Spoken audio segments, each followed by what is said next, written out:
આજે જે મહેમાન આવ્યા છે ખેડા જિલ્લાના સાંસદ દેવસિંહભાઈ ચૌહાણ સાહેબ, તો દરેક ભાવિક શાંતિથી બે શબ્દ એ બોલે એ સાંભળો.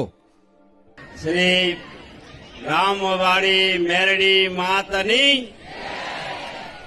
બારેજા ધામની મેલડી માતની. આજના પવિત્ર અને મંગલ પ્રસંગે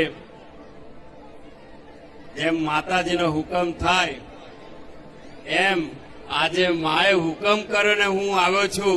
ને તો વિચાર તો ઘણા વર્ષોથી કરતો હતો, પરંતુ આજે મને આવવાનો મોકો મળ્યો અને માના આશીર્વાદનો લાભ પણ મળ્યો.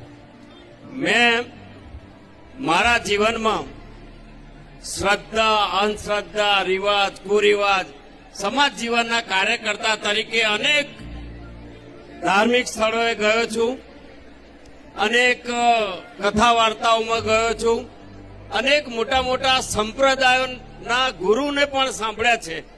પરંતુ આપણા વેદ પુરાણના એવા અઘરા જ્ઞાનને સરળ ભાષામાં લોકભોગ્ય બનાવીને સમાજને સાદીને સરળ ભાષામાં જો કોઈએ સમજાવતું હોય તો આપણી આ માયાળુ માં મેલડી સમજાવે છે.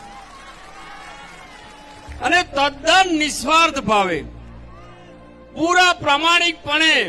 કારણ કે વર્તમાન સમયમાં આપણે અનુભવીએ છીએ કે લોકો લોભ, લાલચ, અહંકારની એવી યાત્રાએ નીકળ્યા હોય છે કે મોટા મોટા મંદિરો, સ્થાનક કે સંપ્રદાયો બનાવે.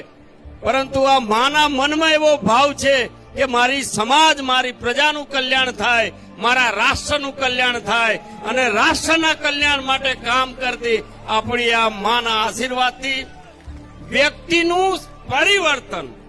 જે રીતે એમની વાણી સાંભળીને મને એવું લાગ્યું કે જે અવગુણો આપણા છે, જે વ્યસનો છે, અહંકાર છે, સમાજમાં જે પ્રકારે આપણી કુરીતિઓ ચાલે છે, ત્યારે સમાજમાં વ્યક્તિનું પરિવર્તન અને વ્યક્તિના પરિવર્તન થકી બહુધા સમાજનું પરિવર્તન અને સમાજના પરિવર્તનથી રાષ્ટ્રનું, સનાતન ધર્મની સાચી દિશાનું પરિવર્તન અહીં આપણે જોઈ શક્યા છીએ.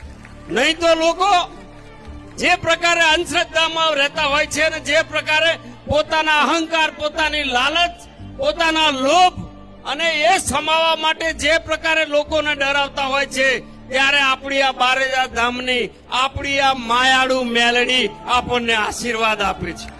અને આજથી સાચા અર્થમાં હું તો કહું છું કે માં, લોકો આપણે ખૂંખાર મેલડી માં તરીકે કહેતા છે, પણ આજનો મારો